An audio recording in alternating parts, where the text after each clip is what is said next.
friends. Thank you for coming back to All Purpose Vegan Chronicle. You are in for a treat. I told y'all I was going to be interviewing some people here in Atlanta. And this is Sydney Luckett. We actually met at, I think it was a planting activity here in Atlanta. So I met her, it was like 2-3 years ago, maybe, I think. And she was so kind at my request to allow us to come into her family space. They have a farm here. So we are going to get a tour. I'm going to ask some questions and find out how did they end up in this space in Austell, Georgia. Stay tuned. Come on, girl, sit. For real, sit. Yeah, good girl. Okay, Sydney. So we are in the beautiful Austell, Georgia. And how did you and your husband come to be in this space? We bought this property sight unseen from our sofa in LA. Yeah. We had been talking about wanting to, 3 kids in, and just wanting to return to something that felt like it was just a true passion, leap of faith. So we bought it and we drove cross country. Oh my gosh. And hoped for the best. Sight unseen, you got all of this. Is this the way the house looked? Is this the way the property looked? This was all, well, there's a lot of weeds now, but when we first moved in, this was all grass. Mm-hmm. And there was maybe like 1 or 2, I call them decorative trees in the middle. Mm-hmm. So we cleared this, and I didn't want to till. Mm-hmm. So I think what we ended up doing, because it was a lot of work, is we tilled maybe like one Go ahead. I'm just gonna half or like 1/4 of it. And we started with just doing soil amendments because we tested our soil, so we knew what nutrients it was deficient in. And then we just planted crops accordingly. So like we did oat straw and buckwheat, and we just did soil amending crops at first, to try and get our soil in healthier condition. And then last season we did kind of like light, like 3 sisters planting, corn, bean, squash. And then this season we did cut flowers. So because we're so new and learning as we go, we're not necessarily like dedicated to one thing or another. We just knew we wanted to clear this space. Actually, we didn't know that. We thought, having no experience, it's like what you say you're going to do when you're older, but you've no idea. Like, oh, when I'm a mom, I'm going to do this, but then it's different. We were like, when we get there, we have acreage behind this structure. Oh, wow. So we were like, we're going to clear 2 acres and do and that was not what happened. And so this area is actually less than 1/4 of an acre. And it has been, so I couldn't even imagine. So you have, okay, so you're in California looking for a property in the South for your family, your growing family, and you're just thinking about the size that you wanted, not because you said you didn't see it. We didn't see it. We just knew it had acreage. We knew we just needed a home and we wanted land. Okay. This was like our kind of bare bones requirements. And obviously someplace we have family and community. We also, again, not really knowing what we were talking about, wanted like a quadrillion acres. Anywhere. Like it could have been a swamp. It could have been. Yes, we didn't know. Oh my gosh. I told you it was a leap of faith. What a leap. We wanted much more acreage. And again, now having it, we're really in our season, especially 2 seasons in, we're really, our thought process and perspective has changed to quality over quantity. So like our initial thoughts of we want 100 acres and is really shifted to even why there's so many weeds and this looks the way it does is because we're actually going to, once these flowers are done, our 4 plots, at first we were like next season, we're only going to do 1 plot. And now we're going to let all 4 plots rest actually. And my plan is, and everyone's like, oh my goodness, that's so cuckoo. The few herbs you saw in the greenhouse, it's like mugwort, lavender, anise, hyssop, a host of herbs. Mhm. I'm going to get them ready, and I'm going to just slowly transplant them to our front lawn. They're really good. That's what my baby was doing the other day. He ate all of my tomatoes. Yeah, my sons do that. They come out here and do that. And it's like, you can't even be mad. Okay, so yes, when these flowers are done, we're going to actually do a heavy mulch and let all 4 plots rest. Mhm. Because it's essentially me. So I don't have the capacity, the bandwidth right now. And just keeping in, or as we keep reminding ourselves of quality over quantity, there's a bunch of deer. You have deer? Yeah, a lot. Wow. And these are mulberry trees. So they this was covered in mulberries like a month or so ago. So they came for those. Oh, this wow. tree right here and that tree right outside the gate. Wow. So quality over quantity. So what I'll do is take my mugwort, lavender, hyssop, basil, just all my herbs, because I use them to distill hydrosols and make essential oils, and slowly plant them to the front. Yeah. And then when I grow back to have the capacity and branches. When the kids probably get a little old, I don't know when, it's a TBD, we will return back here and you can schedule it, reactivate this. Yeah. So I don't know when that will be, but in the meantime, though, while that's happening, you can be further enriching this soil. We're going to still tend to the soil, and like I said, I'm going to grow the herbs on a small scale in the front of the house.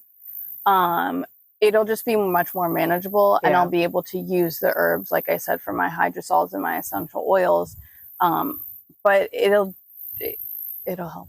Yeah, I understand. I absolutely sympathize because, I know it's a lot, and I have just a standard subdivision yard that we've tried to maximize and grow, and like even that little space, it can be very overwhelming. Yes. And it's hot outside and the bugs are biting, and if it doesn't rain, where do you get the water from? Because you got to use the plants prefer what they prefer. They're a little fancy, and they like untreated water. So getting those systems also up in place, like we had pigs and we had chickens there. That's what that was. So let me ask this important questions we all want to know, because I just found out about this I found out about it last year, and it kept coming up. Have you all registered your property with Department of Ag for Georgia? No, by choice. But sometimes I come across opportunities and I'm tempted to change my mind. But today, so I'm not saying it's forever, I still stick with, like, by choice, I do not want to. So that conversation for me came up during COVID. People were doing it during COVID. Like, if you register, you'll get money. They'll come out and they'll see what you're doing. Yes. And they'll give you, replace whatever you have, and they'll da-da-da-da-da. And I'm just like, call the government in. I'm making myself hot.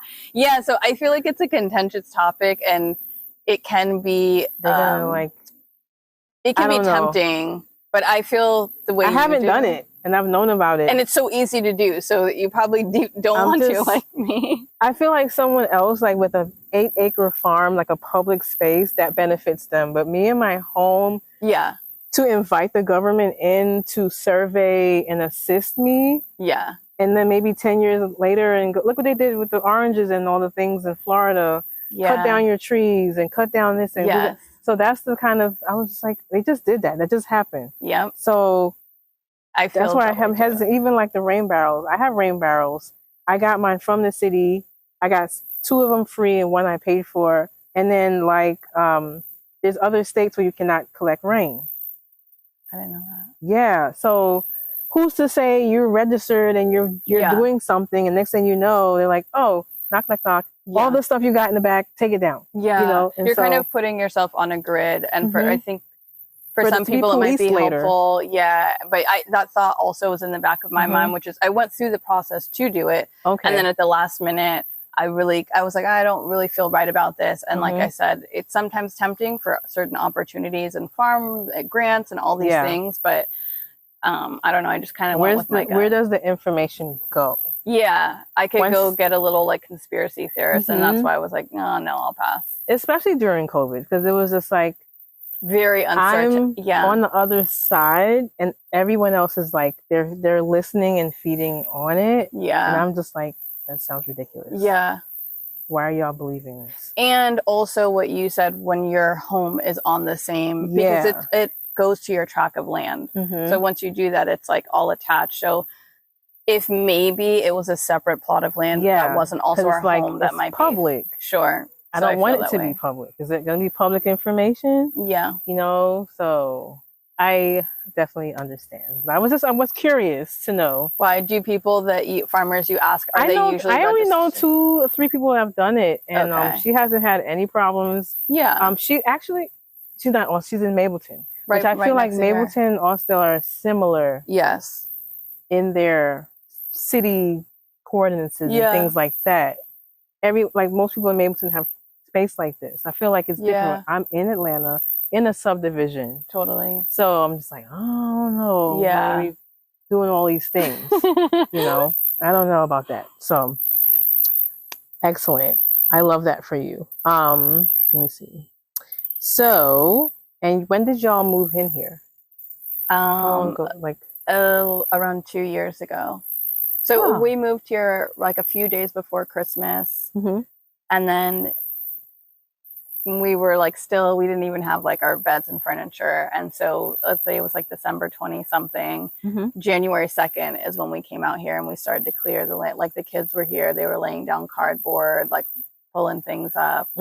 So it'll be 3 years, I think, this January. That's another thing, which I'm sure you've experienced with your garden. It's like, we come from such a culture of like immediate gratification, but when you're working with land, it's very humbling and a reminder, like you can't rush things. You could, until you're blue in the face, wish what you want, but a seed's going to grow at its rate, and the land is going to, your soil is going to amend at its rate. So it's more of a long game kind of thing. I love what you suggested for yourselves is to rest the space. And I'm like, I never thought about that. Because it's a give and take. And I think we're so used to a culture of like taking. Yeah, and it's like, okay, because I have raised beds. So it's like, okay, well, if the tomatoes were in this raised bed, they can't be there next year. They have to be over there. Yeah. The eggplants are over here. The eggplants can't be over there. The eggplants got to be... I'm like, well, I only have 4 raised beds. And I have a big one and then the 2 concrete ones. And so... And I'm sure, like, I'm going to have to, like, in a sneaky way, dig away the grass. Yeah. I've already taken so much of the man's grass. But I gotta get some more. But I'm just like, you don't want to water the grass anyway. Like, grass is such a waste to me. Yeah, it is. Waste of space. We did put the grass there, but it's there. But like that particular grass, Bermuda grass, is such a. It is. It's useless. Yeah. You know, it keeps uses back. up. It uses nutrients. up nutrients and all the water. Yeah. So it's kind of. It looks nice, but you know. That's about it. These animals. You had some animals? Yes, we had 2 Kuni pigs, Hazel and Heart, and then we had 20-something chickens. And so when we were talking earlier about just getting like systems up in place, I feel like it's almost like a first-time mom. It's like 3 and you got it. But we are just learning as we go. So we built their coop. And I think a coyote got in, and we came home. And we do have, you met Bounty. We have coyotes in the city. You do? Because I think of the highway. The woods around the highway. Yeah, well, a coyote got... must have been a hole or something. I don't know what happened, but a coyote somehow, or a fox, something got in. Yeah. And that was then. So now we're going to get a few more, but we need to build a new space for them. We have some tomatoes, but... mostly cosmos, and then 2 kinds of zinnias. And then on that side, we have gomphrena. The sunflowers came and went pretty quickly. We have amaranth, and another zinnia variant, and strawflower. And then what was already here came on, and boneset. And I think that's it. And then squash on the ends, and then our apple tree, almond tree, and other apple tree. This was already here, or did you plant it? No, we planted it. Sorry, I meant the bone set was already here. Like it came up. I didn't plant that. This one? Yes. But everything else we planted. And that's called, you said bone sap? Bone set, I think. Oh. Bonesset. This is a medicinal herb, or? Yeah, so we left it. Okay. It's not, I don't think it's fragrant, so I don't or won't use it for hydrosols, but I think like for tea, if I grab it.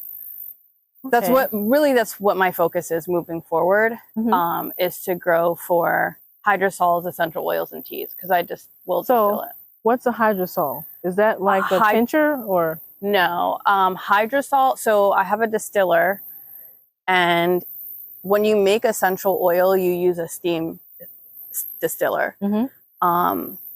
Hydrosol is so essential oil is the essence of a plant in oil form, and hydrosol is the water. It's the water byproduct. It has. Sorry, I don't know what's on me. Okay, there we go. Okay, so when you do a steam distillation for essential oil, you're capturing the essence of the plant. And that's it. I kind of went in, like, I guess growing did help me arrive at this, because we know food is medicine, but I kind of journeyed on to like, okay, well, what do I not? I felt like there was an area lacking where it's like, we're blessed in Georgia. We know a lot of farmers. We don't need to necessarily grow when thinking. I think a lot of times we think in like so especially you have a space like, I want to grow this, I want to grow this, but it almost turns into like vanity growing. I don't need to grow tomatoes if I know you, Patricia, and you're growing tomatoes, and then we have our farmer friend here, and then we go like, so. Are you in one of the farmer cohort groups? There's a guy, I think he's in Riverdale. Do you know him? I don't know. I like do. They have a homestead. Yeah, it's like a collective he had put together. It's like 35 families of growers, and they all like get together and exchange and sell. Yes. I went. It was a beautiful family, and my kids had a great time. They went on like the little. They had like a, what do you call the thing where you go from going like? Oh, like zip line? Yes. Like we have it on this property. Yes. That's cool. Yes. So just in thinking of community, it's like, okay, and what you said, intentional, what do we want to be intentional about? And this time has given us, which is another reason we're fine letting the soil rest, is next season. It's because we just have more clarity on what we want to do. And it is grow herbs and flowers for essential oils, hydrosols, and tea. So to your question, hydrosol. So when you steam distill a plant, you're getting the essential oil. And essential oil is medicine. Whether it's topical, it's kind of taboo to take it internally, but that's a whole nother thing. But topically, just making oil blends for whatever you need to support yourself, much like you would drink a chamomile tea if you feel this way, or a nettle tea if you feel this way, or like you cook for people to support them. An essential oil is the same thing, just in a more potent form. So when you steam distill a plant, say lavender, you steam distill lavender, you get the essential oil. And what also comes out is the hydrosol, which you can also call it floral water, or if you've used rose water to spray your face, that's a hydrosol. Witch hazel is the plant witch hazel. That's a hydrosol. It's when you steam distill the plant, and the water that comes out was sometimes known as a byproduct if you're really just getting the oil. But what more and more studies have shown is that the water is actually an effective medicine also, not just the oil. The beautiful thing about hydrosols is that the way I look at it in terms of potency of any plant, let's say you steam distill a peppermint plant. You have the oil, which is extremely powerful. And then below that, you have the hydrosol, and below that, you have the tea. So like what we do is we drink tea mostly every day, my kids and I. And it's, it's pretty safe. Like of course, anything can be toxic, but it's pretty family friendly.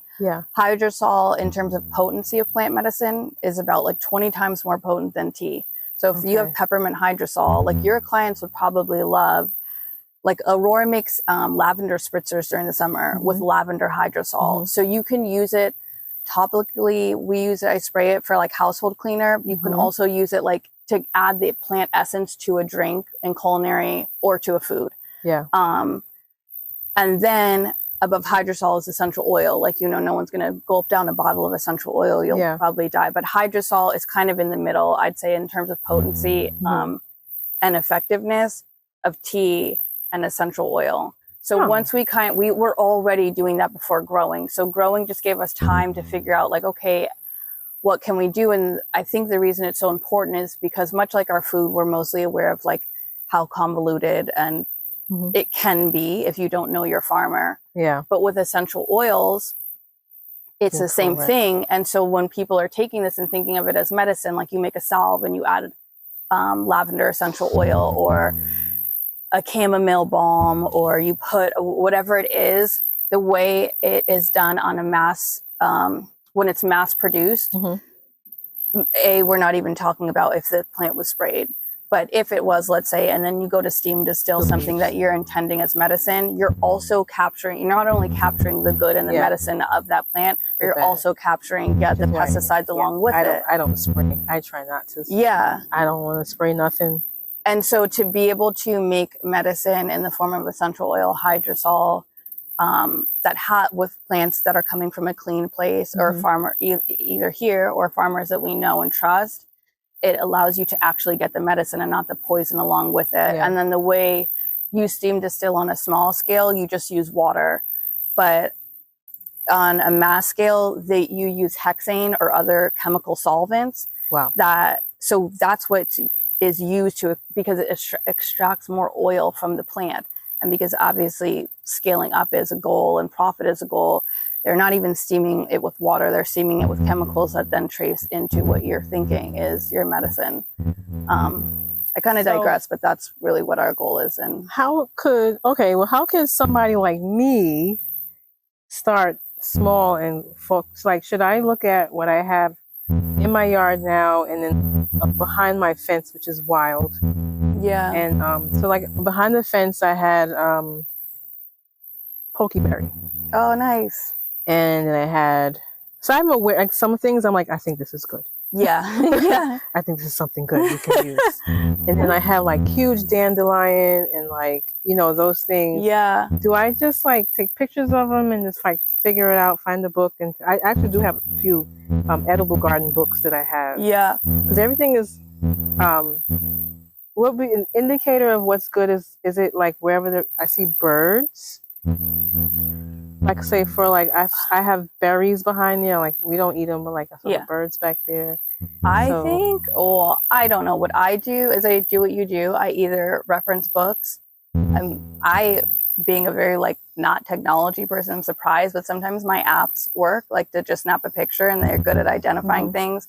And then just having a good community of like-minded people that grow. Like I will text my friend who's a farmer, like, hey, what is this? Or hey, have you, like, I'll snap a picture.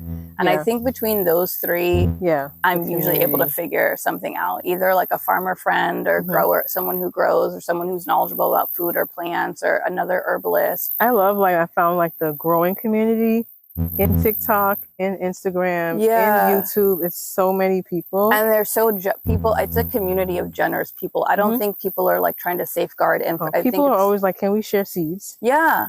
Yeah. Seed swaps are like, it's like a party. So I think that, and for me, like I said, my apps sometimes work or just books. I think those have almost one of those three or all of them have worked for me. Go for a little walk through the property. So how exactly would you describe your lifestyle for you and your family? I'd say at the essence of our lifestyle, we just try and live as close to nature as possible, and keeping it close. So even like, let's say you are indoors, we try and bring our flowers in, bring things of the season in. We drink tea. Like I said, I make my essential oils. My daughter just started, I homeschool my children. So we usually come out here, like we start our day out here. But my daughter started traditional school. So I sent her to school with a lavender essential oil and I made another oil blend for her. And the way I talked to her was like, you're going to a place where you're indoors all day, but bring this. And it's my way of keeping her close to Mother Nature. So I think that at the essence of our lifestyle is just staying close to nature. I always tell my kids, like, we stay close as a family and we stay close to nature. It doesn't have to be growing food, but even just sitting outside or whatever it is for you. For us, it looks like growing, but also inside, like I said, just having natural elements. And like my boys and I, when we come out every morning, we are always barefoot, even though my husband gets mad because he's worried about snakes. So, oh yeah. But you see, I was ready when I came over here. Yeah, you're boots. Not playing. I have a long sleeve shirt in the car just in case. And yes, and definitely coming from the city, we've had like our very humbling learning lessons. But we will come out here and you saw Bear Shepherd, and so like they pick their flowers every day. We'll make art projects. I got flowers today. Yes. They're so beautiful. Bear Shepherd picked those for you. And then it just translates to the kitchen. And I think the kitchen is usually the heart of most homes. So when we're bringing plants in, like my boys do this, when we just come out and chomp on some tomatoes. And then Aurora will come out, like she's inside cooking pita bread right now. And whatever goes with that, we'll try and incorporate something that we've grown. And I think it's all just an energy transfer of like love and nutrition. And you only take what you need. Yes. So I think our lifestyle, we try and stay as close to Mother Nature in various ways as possible. You'll see up front, they're like this long. These are like loofah or something? Yes. So if you pick them while they're green, you can use them like kind of like zucchini or squash. So you can eat these. Yes, but this is the old, like this didn't do well. If you dry it out, you let them turn brown on the vine, and then you peel off the skin. Yeah, look at the ones in front; they're like this big. Oh, you have some up front. Yes, I've never seen it in person, but I always see it, and I didn't understand. I was like, how could this be? Yes, look at the ones up front. Bathe with. I was like, that's crazy. It's so cool. So if one of them's bound to do well, and I'll give you some of those seeds. Oh my God, they're so. So this is a cattle. Yeah, this is what we had up for the pig. So we just bent the hog panel and put up these. Okay. So we have more of these if you want to do something like this a year. You do? I think so, yeah. You want some? Yeah, look. Yes. Yeah. Oh my God. Yes, I do. Will they fit in your truck? I fold it. Can it? We'll ask Joseph. So I bought a banana plant from a very nice person in Decatur. Wasn't even taking into account how short the flatbed is. And the poor plant was beautiful. This tree is so gorgeous and healthy. Big five leaves. And I'm driving down the 20 with it. Don't tell me. And it popped up. And I'm like in the middle of the highway. And I can't even stop. And I look and I'm like, oh my God. It's hanging. I'm like, it'll be fine. It'll be fine. I get home. And the poor tree's like, oh my God, it's like this. It's been beat up. And I'm almost in tears because I just got it. It was beautiful. And I'm like texting the guy and I'm calling, what do I do? But I just went to YouTube. What did you do? I cut off 3 of the 2. And leaves? Yeah, cut the leaves off, 2 of the 3, and the centerpiece, and it's already growing back, and that was like less than a week ago. Really? Yeah. You can see new growth? It's like shooting up already. I thought you were going to say it like fell right off the truck. I would have bawled. No, it didn't fall off the truck. It do you want it just so every single day religiously, my boys and I for breakfast, we drink a smoothie with fresh fruit, not frozen, because I have this theory like fruit is not meant to be frozen. And then our body's internal temperatures warm, so it's like not supposed to have ice water. And or at least what I tell my kids. I'm an ice water lady. I get it, and we're in Georgia. I just tell my kids like not too much. Yeah. Anyways, so we go through like come back in the shop. 5 fresh bananas at least, and I'm sure as they get older, if we keep this up. The smoothie is fresh banana, water, cashews, and then like it changes to like if they want it vanilla, I'll add. We always put like a little bit of green, like arugula or something. We put cacao if they want it to be chocolate. Today we added mango. The point is, I was like, this is like talking about sustainability. Like we go through an insane amount of fresh bananas because I told you like not frozen fruit in general. But banana trees here don't actually produce bananas, right? Mm-hmm. Because I see banana plants everywhere, but I think we don't live in a zone. There's a like the one that I purchased can bear banana. He said, but they'll be small and green, or he just said small. He just said small, but so you will get bananas. I will get bananas, and I think people in New York can get bananas. New York? Yeah, I had a neighbor that had, but some of the bananas are just ornamental. Some won't bear anything. And I've been wondering this because we need some. I think it may be a shorter season for it because it's such a. I think because you have like so much trees around, they would actually thrive here. Even though, yeah, because if you've been to like the Caribbean and see banana trees are always very like dense. They're like right on top of each other. People say they grow like they start to grow in clumps. They almost like come up like grass because they're clumped together and they're always underneath something. They're not. Okay, they don't that's really, hopeful. They like some, but I feel like the banana plant, banana farm, they kind of are underneath. So I need to find a variety that grows here. Okay, someone told me that they are just purely decorative and that they don't actually produce. I think if they do, you won't get what you get in another climate. Maybe our climate's not. You can create the climate. Okay. I was thinking that, and we have actually thought of that because we also have, like, my boys eat coconuts, and the Homestead or co-op we were talking about earlier, they have a whole greenhouse of tropical, or they did at a point, of tropical plant, like things. I think you can create it. Yes. I was like, oh my goodness. I think I saw one in the botanical gardens. I saw some bananas hanging in there one time. Yeah. Have you seen their dinosaur trees they have in there? Those tropical plants are crazy. They're like this big. They're so, like, they're huge. Yeah, you can, I guess, they've been there forever. Any sort of micro. But they spend so much money to, like, that's a true hothouse. Like, it's. Oh, yes, I have seen it. Yeah. Yes, walking through it feels like you're in another country. Yeah, it absolutely does. Like, this is, okay. Yep. Yeah, you feel like you're, like, in the rainforest. Like, I wanted a trellis just for optics. And I was like, I made my compost bin out of some plastic T-posts and this, not fabric, it's like this, I don't know what you call it. It's like a roll of a plastic fence or something like that. So I had that was my compost bin last year. But we took it out and I wanted to plant where the compost bin was. So it was sitting on a pallet. Okay. So I took that apart and I put the pallet is now underneath where there's some potted plants. And I took the remaining of that, the fabric and the T-posts, and made a trellis. So now I have a sweet potato vine growing up. Oh, that's pretty. Over it. And it looks very DIY, but I love it. Yeah. Because it's like, I have a trellis. But I wanted these hog panels? Yeah, I couldn't find them, but I found them. And then I got all the way up by Sweetwater, I think so Tractor Supply. Yeah. And they didn't have any. I was like, how do you not have any? That's crazy. But they didn't have any. I don't know if it would fit. I mean, I don't know. Because, see, that flatbed is not a big bed. But, yeah. I feel like if it was tied up or, I don't know. But we'll see. I don't need anything else flying out of my truck. What is, so this is the, what's the name of this again? Well, I call it loofah, but ridge gourd.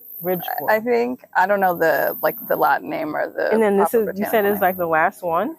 No, I think just because the soil back here is not as healthy as the soil up front. Because I did the same on all the trellises here and up front. And up front, if you go look, it's covered. Probably like your sleep, it's covered, and they're like at least a foot long. These are, they just can't, like, this is all it could do. It didn't have, I guess, the nutrients it needed to fully. So this is your greenhouse. Where did you just order this online somewhere? Yeah, and we wanted like a big, pretty glass one, and that's still in my dreams. But honestly, for now. Let me tell you something. Oh, there's a bee stuck in here. Those don't sting. I know. But they sound scary. So 2 years ago, 3 years ago, I'd be running for my life. But now that I'm in it, even like the little red ones that like those that eat the aphids, they look like those. I'm like, hey girl, hey, yeah, because they're just they're looking for their food. They're not looking for about their me. food. They're not worried. But it does. I think we're so conditioned to fear certain Even if things. something happens to you as a kid, yes. you're like, Yeah. Like kids that are my kids' age, they see a bug and they either do two things. They always like scream and are scared, or they kill it. And I've taught my kids, because we're out here in nature, it's like nobody's life is more or less valuable than yours. So I think that's another thing that I love about homeschooling and farming is like teaching compassion and seeing a cycle. Like you don't just go up to, I was like, how would you like if something bigger than you came, just like, and also there's something to be. But once you know, like the bees, they are the captain of my ship. The yard is their yard. And nothing will Everything grow without the bees. I put in the yard is for them. I put water out for them. Yeah. I'm like, are y'all good? And they make sure stuff okay? booms. Y'all all right? Yeah. Everybody's happy. It's a circle of, we need pollinators. The bees, like what else? Like we have a hummingbird feeder. Like I'm like, who needs stuff? Yes. What do y'all need? And that's, what can I think do? the way it should be. We're not just supposed to be feeding ourselves, because they also allow us to be fed by them pollinating. Absolutely. So it's like, year one, it was this flower and this flower looks nice together. I'll bring these home. Yeah. It's like, that's absurd. You can't do a garden like that. That's what I did. Except I had like a little herb thing there. But like, it was like, oh, I like this flower and this flower. Yeah. That's not even supposed to go in your yard. Like they're growing, they're selling it here and it shouldn't be in our yards. Also biodiversity, like you should plant things that the deers can come get, or like things on the outside or borders. You can plant things so that you can feed yourself, and the chipmunk, whoever wants to come, can feed themselves too without like totally getting your stuff. Well, speaking of little people, so I have squirrel traps and I caught some squirrels because they went too far. They went too far. I was like, they didn't respect those boundaries. Yes. Put them in the car, the other car, put them in the trunk and drove them down the street to the park. Oh my God. Wait, how did you get them? I ordered the traps off Amazon. Oh, and then you got them and loaded them into the car. And it was like, I don't care about all of that. Get in the car. And they were like, oh my God, going you're to like a new picking home? up a squirrel? The squirrel's crazy. Like, I'm crazier because you are digging up everything in my garden, just destroying it. Like, I asked y'all not to do that. You don't now respect y'all gotta the boundaries, go. you gotta go. So I was like, what? So apparently what I've learned is if you set your garden up to be, what's the word? Everything is underground. It kind of like triggers them to dig. So if you have like potatoes, onions, garlic, just a lot of root veggies, tulips, like a lot of carrots, like they just it like activates them. Like let me just dig, and like no, you're digging up stuff that you shouldn't be digging up. And we can share. I'm all down with sharing. Bugs, sharing with the animals, sharing with the trees. But the birds ate every strawberry, so like that's not sharing. No, that's you not cannot eat every strawberry. So like okay. And so my strawberry patch looks like this now. No, it's fine. On purpose. Oh, okay. Yeah. It's strawberries, lemongrass, bee balm, you said, okay, so you chives, put things, yes. Some weeds, I've left the weeds, and like, it's very... Wait, what'd you say after bee balm? Chives. And what? Lemongrass. What else is there? You mentioned one other thing. There's like...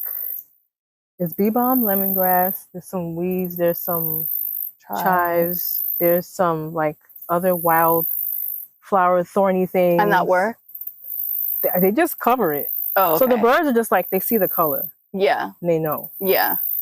They don't touch the strawberries anymore. Oh, nice. Yeah. So them, it's like they fly over, oh, strawberries. Yeah. Like, no. So now they don't see it. They just see overgrown. They see like they don't see anything interesting. Yeah.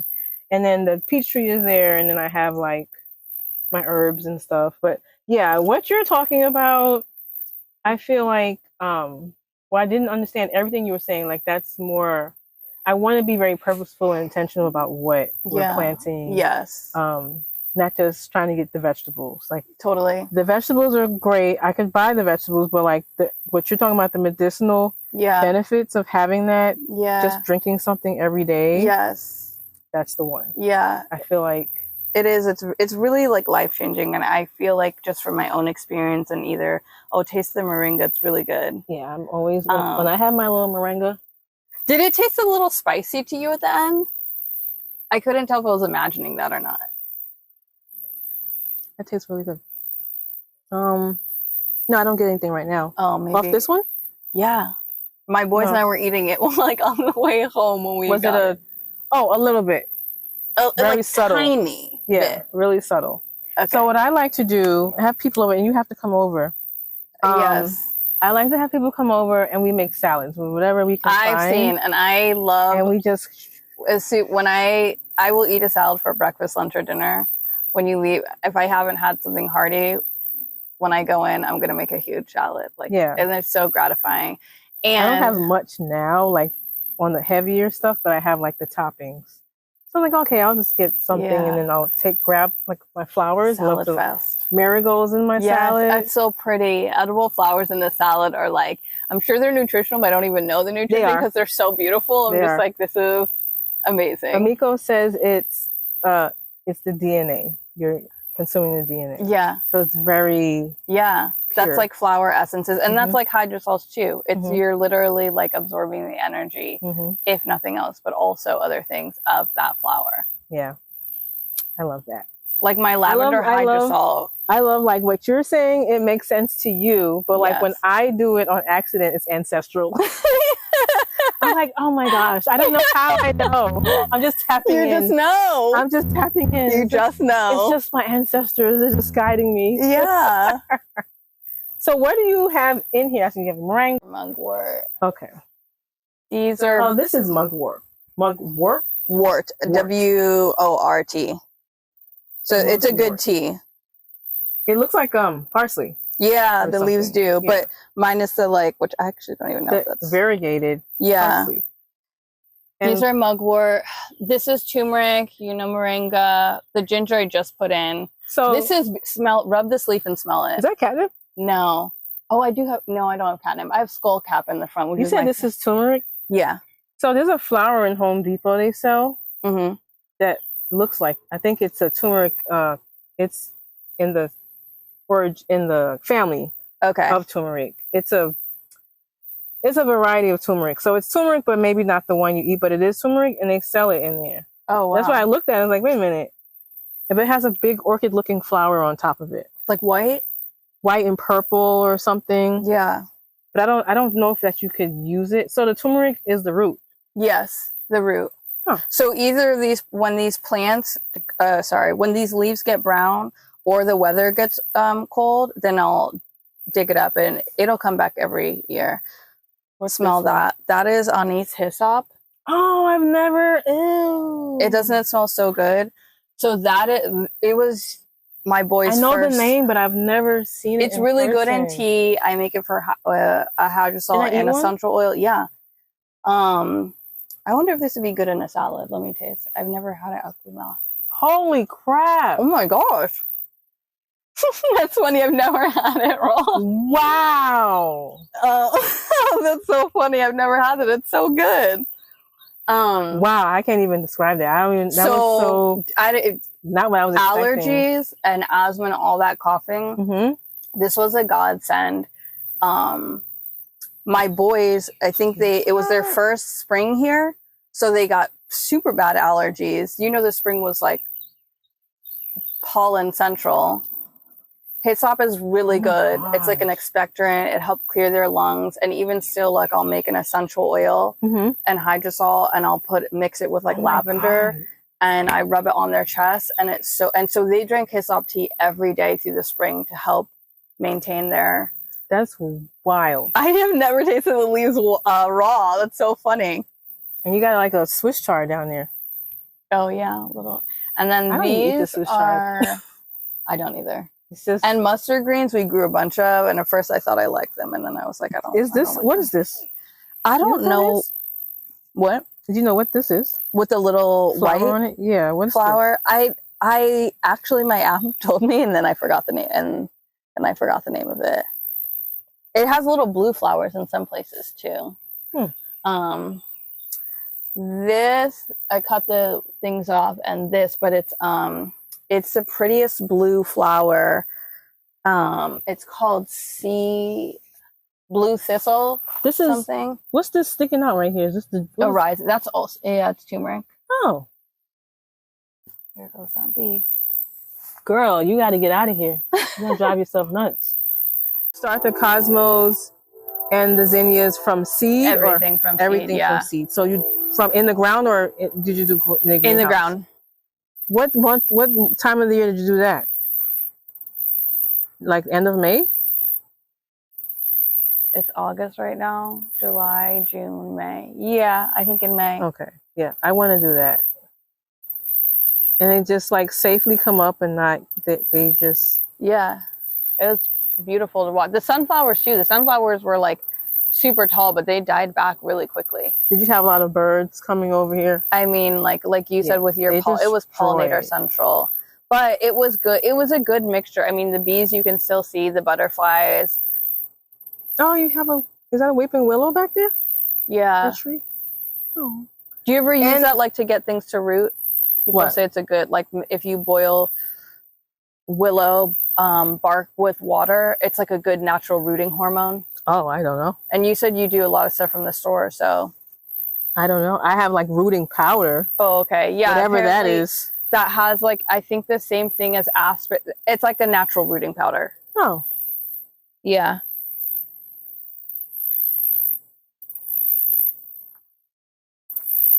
This is not a marigold? No. Oh. These are cosmos. Most positive. Oh. I have white. White and no, all my cosmos are white. Really? I think from the packets of seeds that I got, I don't know, they're all white. Those are from seed. But my cosmos and all my flowers are from seed, but I left them at the farm. And he had them in the greenhouse. And I got them back. He grew them to and my eggplants are from last year. Really? Yeah. Ooh, that's such a good feeling. Yeah. That makes up for the zucchini and the corn. Yeah. I want to see this, the vining thing you were talking about. And so where are you taking me now? So I'm going to show you in the front where we have a trellis and we planted ridge gourd, which we're going to let turn brown and they dry on the vine, and then you peel the skin off and then you can use it as your loofah in the shower, or like I use loofahs in the kitchen. It just honestly goes back to like clean living and natural living, or what you asked me about earlier, like our lifestyle where it's like bringing nature in. Mm-hmm. It's not just what's on your plate. It's, to me, everything. Your flowers look like one tried to hop out the vase. Yeah, I took them out. I didn't want them to die in the car. I got flowers, guys. Oh, these are sad. Okay. So where's your property line? Is that your yard over there? No, it stops. It's like somewhere there on the other side of that driveway. And how big is your property? It's a little under 5 acres. Wow.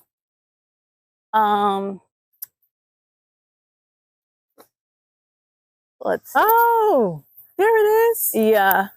Let's take a detour. These Smell peppers? this. Smell how good this smells. Peppers and citronella. This is actually Oh, it smells lemony. geranium. What's geranium? This is geranium. Scented geranium. Scented geranium. That's not citronella? No. The citronella plant is in the back, but if you smell them next to each other, the citronella is much more like citronella-y. Oh, the leaves look like citronella. Yes, they do. Compost? Yeah, I need. Oh, look how big these are. Wow. What? So, see, these have started, but you have to let them get fully brown. And then you just peel the skin off. What? I'm going to interview. Yes, so. Oh my goodness, this is so cool. And when they get fully brown, and you can also shake them because they're dry inside, you'll hear the seeds. And then you know to take them off. Not yet, so. Oh, it's so heavy. Yeah. But they get lighter too when they dry. That's like really heavy. Yeah. So you could pick these now if you wanted to cook with them, but we just Do people eat them? Yeah, literally just like I only know them for the loofah. So you let it dry. So how do you peel it? You just like score the skin and peel it off, and then all the seeds will come out. And so everything inside is just the spongy. Yep. And the dry part. But if you picked this now, you could just like cut it up and put it in your stews as like zucchini or whatever. So cool. What's that over there? That's a bunch of chard. No, all of it are great chard and okay. Kale, and then there's an elderberry. I don't have an elderberry yet. Elderberry. Somebody gave me elderberry from their yard, and I killed goji berry. Goji berry. Goji berry. There's a bunch of goji, not a bunch, but like 5 goji berry in the front. I have blueberries. Oh, you do? Yeah. This is my favorite tea, so I just started it as skull cap. This is one kind of skull cap, and this is another kind of skull cap. And it is a really good, it's a nervine relaxant, so it is like a very good. So how much of this would you pick to? I don't use any of it yet. And all the plants you saw in the greenhouse like are so far from being used. So I'm just bringing them out there, and they have a ways to go before I actually use any of them. I have like a daisy sensitivity, I think, or daisy family. So chamomile, which, you know, people say is the most relaxing, is does not agree with me. So I find other herbs that are similar, like non-stimulating and more so nervine relaxants, and skull cap is a really good one. Skull cap. Interesting. I put in here because it's like wild and it doesn't really matter. Like this little random plant this is lemon balm. You want to smell it? You want to smell? Say lemon balm. Here you go, Sil. And then that tall one back there is mountain mint, which smells so good. Yes. Mountain mint. Broadleaf mountain mint. I've never heard of that. Mommy. Yes. Uh-oh. Uh-oh. Mountain. Girl, you brave coming back here without no shoes I on. know. Child, them little daddy long legs and all those things. No, ma'am. Smell. It smells so good. You want to smell it? Wow. Doesn't it smell so good? You know what that reminds me of a little bit of chocolate mint. Yeah. Chocolate mint has a heavy scent like that too. You want to smell another leaf? No, Sil. We gotta get out of here before we get eaten alive. Mom. Okay, Sydney, this was absolutely fabulous. I want you to tell us one more thing. What does the future look like for the Luckett family and the Luckett farm? It's a little loaded. Oh my goodness. Okay, so in the next 2 years, what would you like to accomplish? Thank you. I'm like, oh my goodness.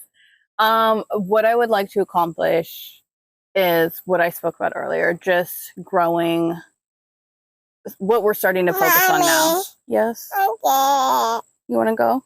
Yeah. Okay. Growing herbs and medicinal flowers for teas, hydrosols, and essential oils. Just growing more of that so that we use it in our family no matter what, but to be able to share it. Yes, share it. Because that's at the end of the day. What are you making? I'm just cutting some meat cheeks. I don't like the skin part. Oh, okay. You want a piece? Here. You're welcome.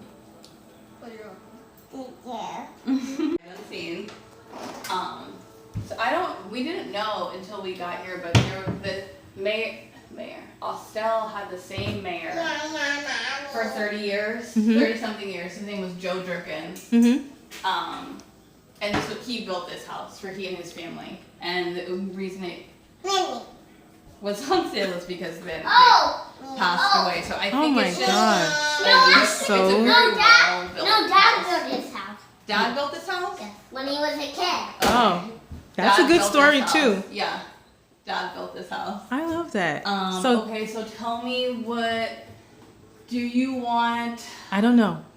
What, like, you have to like fix something? I said So no, something I will like pour it for you so you can. so you know how we they're just labeled. smelled the anise hyssop? Mm-hmm. So this is the hydrosol version. Yes, but hang on 1 second, I said okay? just lower it. Okay, so we made it through to the end of that really amazing conversation with Sydney Luckett. And first, let me just thank Sydney and her family for allowing me to bring my little camera in to talk about her property, their farm, and what they got going on over there. So that was so, I absolutely appreciate that. I love the entire experience. It was far beyond what I expected it to be. I really left with some really amazing information and a lot of takeaways. And I have some ideas about how to move forward with my own garden, incorporating some of the things that Sydney shared. I hope you did as well. If you want to have a conversation and you had any key takeaways you want to talk about in the comments with the rest of the community, please do so. And if you enjoyed the video, I hope that you would like and subscribe so you don't miss what I have in store coming up next. I will be continuing to share more of my garden journey here in Atlanta. And also I will be introducing to you to some more of my garden growing farmer friends that I know here in Georgia. So please stay tuned. Please come back. Please share. And until the next video, bye.